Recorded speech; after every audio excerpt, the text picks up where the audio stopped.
Welcome back, humans! You know what day it is. My name is Jaime, giving you exclusive vents on headlines that you didn't even know you needed. And with that said, let's get on with some vents, humans. And you know, I am a fan of conspiracies. I love making fun with some news topics. I love having fun with the news articles. And I love these conspiracies. But lately, I've been finding some things that, you know, this isn't conspiracy. This like really happened.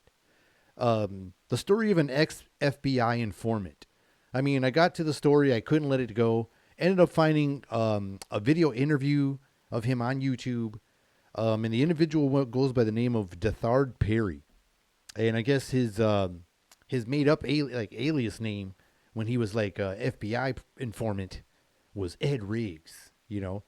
And I'm going to share with you some of this story because it's really interesting and it makes your mind go and your gears going because, you know, this is new times and new days. And this was back in the, 60s and 70s, I believe. But this man was recruited out of college. And I guess the FBI was interested in him because I guess he had some military surveillance background or military intelligence background from a former, I don't know what happened in college. Some other stuff that he's probably not allowed to talk about. I guess the man was very skilled at whatever he does. So he was recruited out of there and they wanted him to infiltrate the black culture. That's right, humans. They wanted to use him and other individuals to infiltrate the black culture. And not only the black culture, it was like all minorities. But for this instance, for sure, like for this one individual, he was, specifically sent into a lot of like the Black Panther Party. And I believe they called themselves the SBA or SLA. I forget what it was back then. And there was some other organizations back then, and they were, recruiting him to go in there and get information. And that's what they did. They wanted him to get what they called the Black Radical Fringe. And I guess he bought some stuff for college and went to go sell it at a pawn shop because he needed some money for his probably tuition or something. And then he got busted. And I guess he had like a misdemeanor charge and was on probation. And that's when the feds, I guess, used it as their advantage, which they usually, I guess we find out this is how they do it.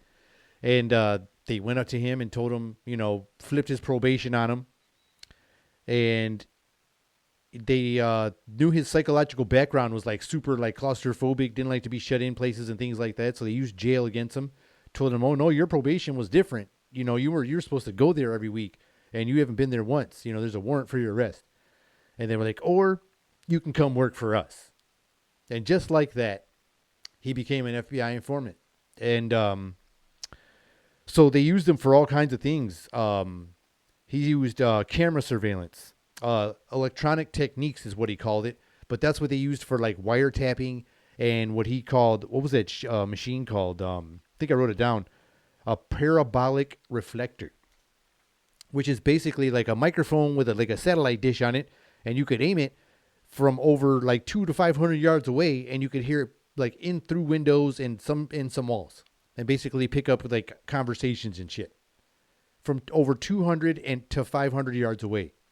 Wow, that's pretty amazing technology, and imagine what they're doing now. So those were electronic techniques. He also used shadowing, and they would obtain forms of letters, like some kind of information they would need to get. And these guys would go in there, and they'd also, go through your garbage. And a lot of people know from the hustle game, if you was at a certain level, you probably had your garbage tampered with. So you know what that's all about. And he says you can get a lot of information on people through their trash. And that was one of their go-to moves. And he also said if they became interested in a person, like a certain person or a certain group, they would try to find out as much as they can about them psychologically, academically, and socially. And that's how they would get to you. They would see who you run with. They would see if you're like got a weird, freaky, sexy side, like what kind of like freaky, like what kind of shit you do sexually. Like, oh, this dude's into this. Oh, this guy likes bondage. All kinds of, shit like that. So they would try to find out your shit, your secrets, basically your skeletons. and they would use it against you, obviously. And so, like I said, he would use this machine to, listen through walls and things like that. And so once they basically, they would send somebody like that, they would get like somebody that would get like close to you. So they would use like anybody they would like observe your group for a while and do the outside. And once they saw somebody, that was like, oh, this is our one. This guy's got a weak link. We're gonna get this dude. And they put the fish hooks in the dude, and they'd either befriend this person or put some kind of crime on this person or frame this person, and then they use them to get all the info, basically do all the work for them. And it's like either you're going to go to jail for the rest of your life or your family's in trouble, or if you're a legal citizen, you're going to all be deported and all this shit like that, or you're going to play ball with us. And so they would ask him, did you guys ever have any form of like media manipulation? And he was like, oh yeah, we had, media would give us all the press passes. He named like LA Times, NBC, and now all the media is paid for. Obviously, you can tell, you could tell all the media is paid for now. It ain't no game now, So they would also be able, like with these press passes, like, back in the day, they would get camera equipment inside. They would get informant workers, illegal entries, all these crazy things. And this is the stuff they had him doing. They had him selling explosives and selling weapons to the groups that he was like infiltrating in.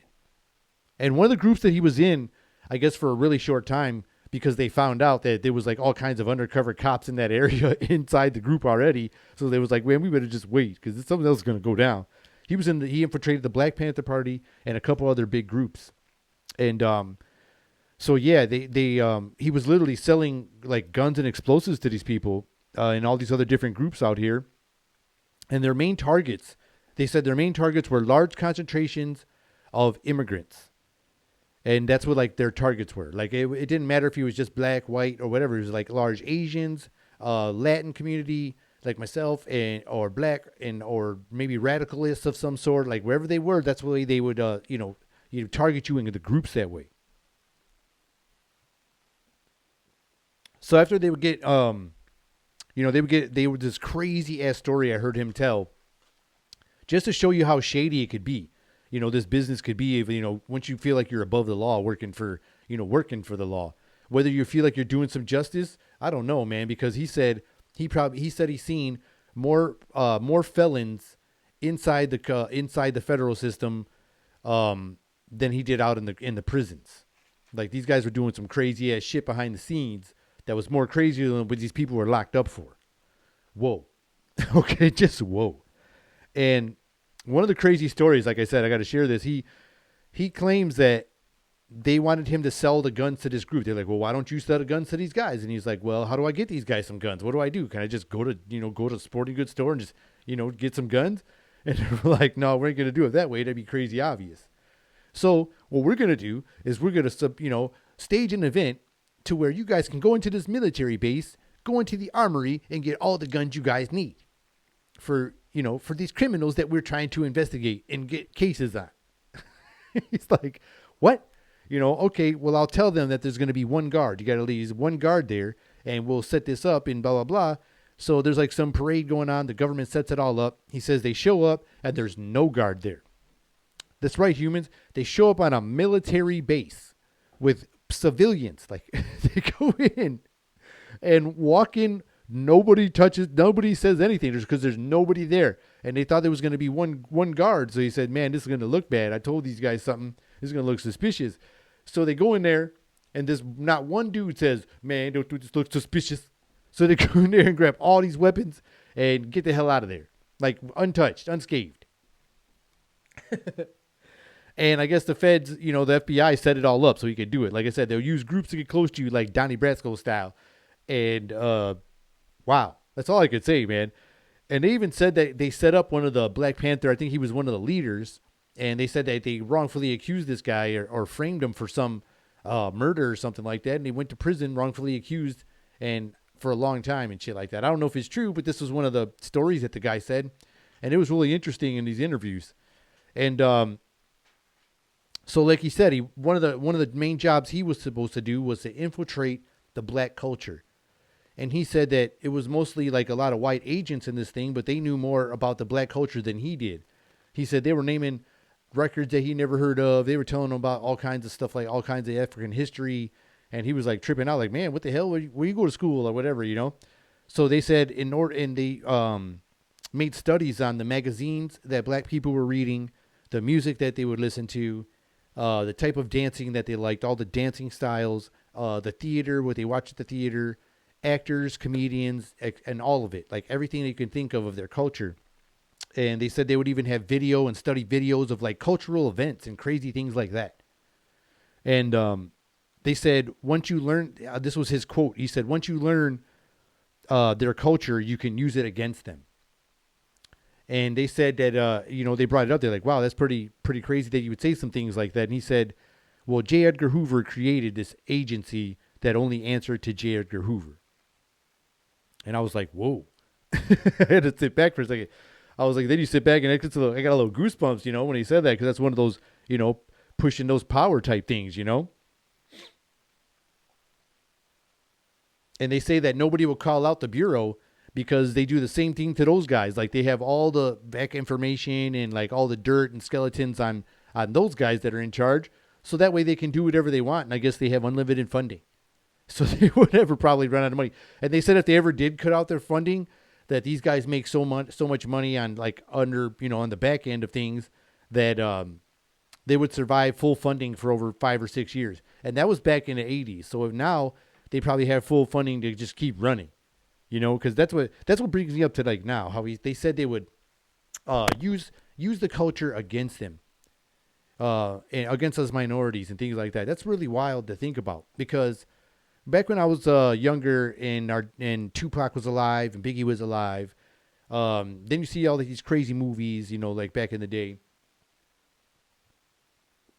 how they portray these certain characters that seem like they don't care. They don't give a damn. They just don't care about life, or it seems like they don't care about life.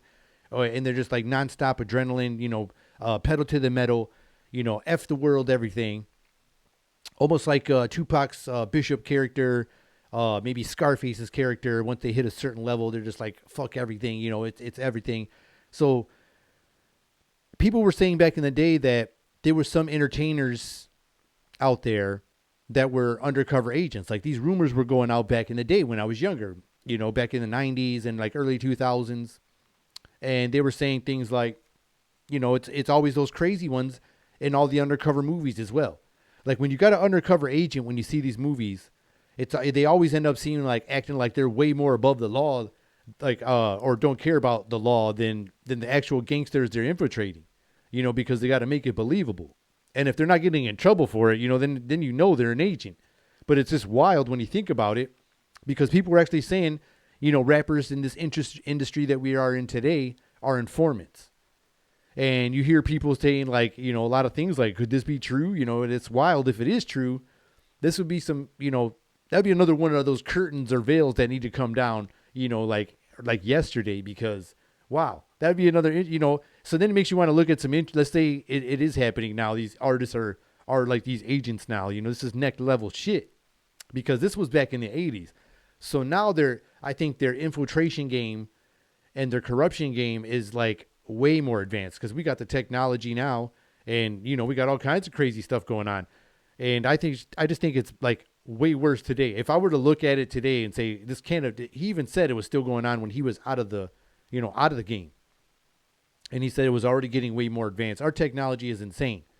So I think, to get the dirt on everybody, like I said, you hear about that Epstein Island, you hear about all these people, former artists and former actors and former people in the limelight saying that a lot of people that, reach certain parts of power and fame, are compromised at some point. So this is a really wild connection when you think about it. And man, I just had fun with that story. That's all I could say about that, humans. So I hope y'all enjoyed it. And this has been another episode of Meant to Vent. Till next time, humans. See ya.